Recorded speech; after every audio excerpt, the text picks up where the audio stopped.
Hey guys, welcome back to my channel Lipi's world. Guys, আপনারা কেমন আছেন? আশা করি আপনারা সবাই খুব ভালো আছেন, সুস্থ আছেন। লিপিস ওয়ার্ল্ডে আপনাদের সবাইকে স্বাগত। অন্যান্য দিনের মতো আমিও আজকে চলে এসেছি নিউ একটা ভিডিও নিয়ে। তো গাইস, আজকে আমি সকাল সকাল কী রান্না করলাম সেগুলোই আপনাদের সাথে শেয়ার করতে চলে এসেছি। গাইস, ছোট্ট ভিডিওটা আপনারা প্রথম থেকে শেষ পর্যন্ত স্কিপ না করে দেখতে থাকুন, আশা করি ভালো লাগবে। এখানে আমি কী রান্না করলাম: পটল ভাজা, চিচিঙ্গা ভাজা, আর করলা আলু ভাজা, আর ভেন্ডি দিয়ে আলু দিয়ে মাছের ঝোল, এগুলোই আজকে আমি রান্না করেছি।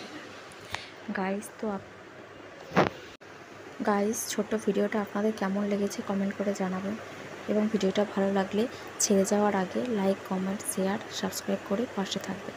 নিত্য নতুন ভিডিও পেতে, রেসিপি পেতে, এন্টারটেনমেন্ট ভিডিও পেতে আমার চ্যানেলটা সাবস্ক্রাইব করবেন। সবাই ভালো থাকবেন, সুস্থ থাকবেন।